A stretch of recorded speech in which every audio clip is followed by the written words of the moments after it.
Goeiemôre julle almal, dis 'n nuwe oggend en 'n nuwe dag en ek hoop julle het 'n goeie nagrus gehad en dat julle uitsien na hierdie splinter nuwe dag wat die Here vir ons in sy grootheid gebring het. Ek is lekker vanmôre om saam met julle te kuier. Ek hoop jy drink koffie of jy maak al klaar of jy's al reg of dalk lê jy nog in die bed, hoe sal ek weet? Maar mag dit wat jy vanmôre doen ook uit die goedheid van die Here se hand uitkom, want hy het hierdie nuwe asem van hierdie dag vir jou kom skenk. Ek gaan vir julle lees in Kolossense hoofstuk 3 en daar staan in vers 13 en 14: Wees geduldig met mekaar en vergewe mekaar, soos die Here julle vergewe het, moet julle mekaar ook vergewe, en bo dit alles moet julle mekaar lief hê. Is nogal interessant julle dat geduld en vergifnis nie net 'n Bybelse konsep was nie, en dat ek en jy dit vandag nog meer nodig het nie, maar dit word al vir duisende jare vir ons as 'n geestelike opdrag gegee, nê, dat daar geduld moet wees, dat daar vergifnis moet wees. En weet julle, veral in hierdie tyd waarin ons leef, hierdie tyd van die jaar, moet ek en jy leer om mekaar te verdra. Dit is 3/4 van die jaar al, of amper 3/4 van die jaar, en mense is moeg. Dit voel asof dinge nou net nie meer wil klaar kry nie. Dit is besig om einde van die jaar se kant toe te beweeg, en dan is ons in die Kerstyd in, en so gaan ons maar aan. Maar hierdie gedeelte is om vir die gemeente in Kolosse te leer dat hulle eensgesind moet wees. Hulle moet soos Jesus wees, hulle moet mekaar vergewe. En as daar 'n tyd binne 'n familie en 'n vriendekring is waar vrede baie belangrik is dit nou ook hierdie tyd waarin ons gaan. Dis die tyd net voor Advent, waar ons weer by die krib kan gaan sit, dat die koning van vrede na hierdie wêreld toe gekom het. Dis dalk vir jou vreemd om nou al daaraan te dink, maar weet julle, dit is so belangrik, veral in die opbou. Ons is in die kerk, noem ons hierdie tyd nou die koninkrykstyd, en dis die koninkrykstyd wat ons leer dat Christus oor die hele aarde regeer. En dit loop weer op na die herinnering toe dat hy na hierdie wêreld toe gekom het.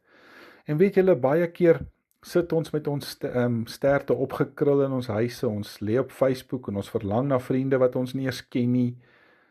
En as ons Jesus Christus se disippels is, dan sê Paulus vir ons moet so optree.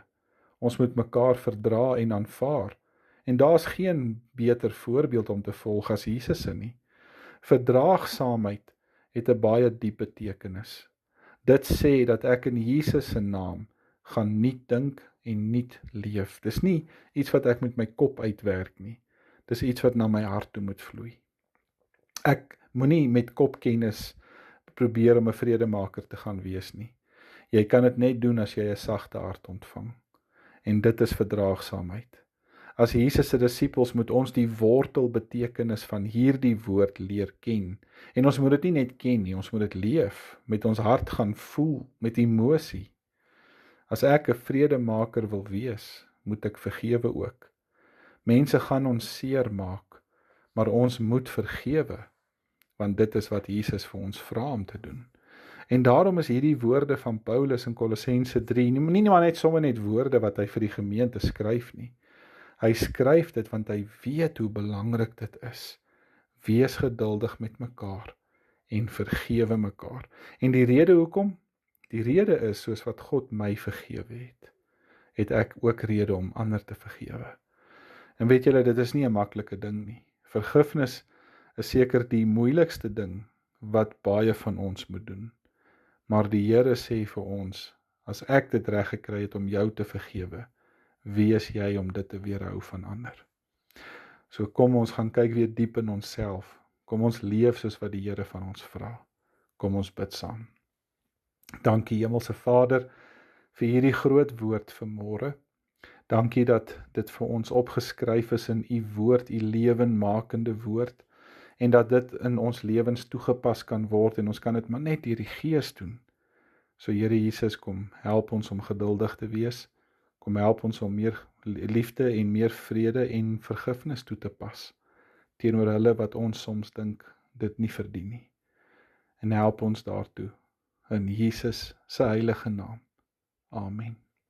Dankie julle almal. Ek hoop dat julle 'n geseënde en 'n wonderlike dag verder het. Ons gaan môre voort. Totsiens.